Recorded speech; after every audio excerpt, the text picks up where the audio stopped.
Obama spoke with the New York Times last week. He said he was worried about the effects of income inequality. Take a listen.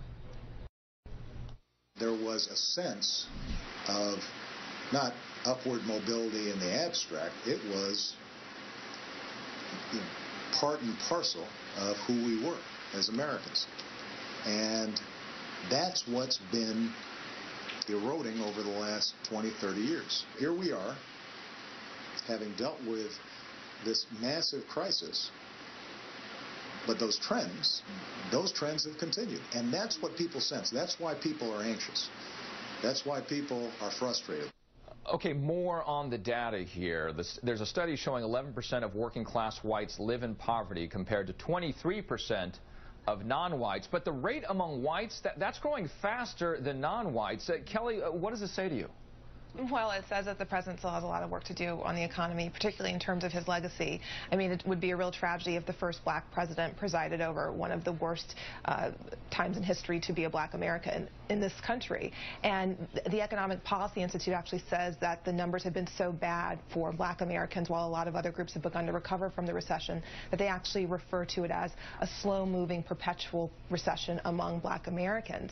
And, you know, when you were mentioning all those horrible numbers, Richard, I think one of the things that sort of got left out and speaks to why he's having a tough time really getting stuff through Congress is I don't think the Democrats have done an effective enough job of reframing the face of poverty in this country. I think there are people, I have conversations with people who are still convinced that anyone in poverty is not trying hard enough, is not working hard enough, is a freeloader who doesn't want a job, and yet the data just out from last month shows that the leading cause of bankruptcies is now medical catastrophes. So that's someone who's worked for a living, people who have health insurance, and then a tragedy comes along and combined with the economy, they can't get back on their feet. That's what I think the president and the Democrats need to do a better job of talking about. The working class vote, so important in this next election, something the president didn't do so well in 2012. I want to turn to a piece that you wrote, though.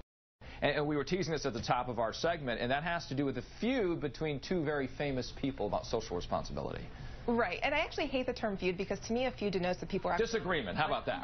Are on equal footing, and I don't consider Harry Belafonte and Jay-Z on equal footing in any stretch of the imagination because Harry Belafonte's legacy and impact on this country is so much far larger than Jay-Z's will ever be. And the reason I say that is because, you know, Harry Belafonte gave some criticism to Jay-Z and Beyonce for not using their celebrity enough to impact social responsibility. Jay-Z responded in an ever so classy fashion, yes, I use sarcasm, by dissing Harry Belafonte in some rap lyrics with language I will not repeat on family programming. And what, you know, I wanted to just, I was so appalled by this, as are a lot of people, because Harry Belafonte is someone who helped fund the Freedom Rides. He's the reason I can sit at this table with you all today, because he helped fight for equality that way. He was the first black celebrity to help a president get elected. He filmed an advertisement for JFK. He helped support Martin Luther King's family financially. I mean, these are the types of impact that a legend like Harry Belafonte has had on this country. And meanwhile, you look at Jay-Z's philanthropic efforts. In 2010, he made $63 million. He gave about $6,000 to his own charity. Well, he's worth about $500 million. Yeah. I want to play a little bit of what Harry Belafonte said when All In with Chris Hayes. Take a listen to this. I would hope with all my heart that Jay-Z would not take personally what was said, because it was not said about him personally. It was a question asked by a leading question given by a member of the press in Switzerland. Having said that, I would like to take this opportunity to say to Jay-Z and to Beyonce, I'm wide open. My heart is filled with nothing but hope and the promise that we could sit and have a one-on-one and let's understand each other. So, Daphne, some estimate their net worth, both Jay-Z and Beyonce, to get about $800 million. But Jay-Z's saying, hey, his presence is charity. Do they have an obligation here to be more involved?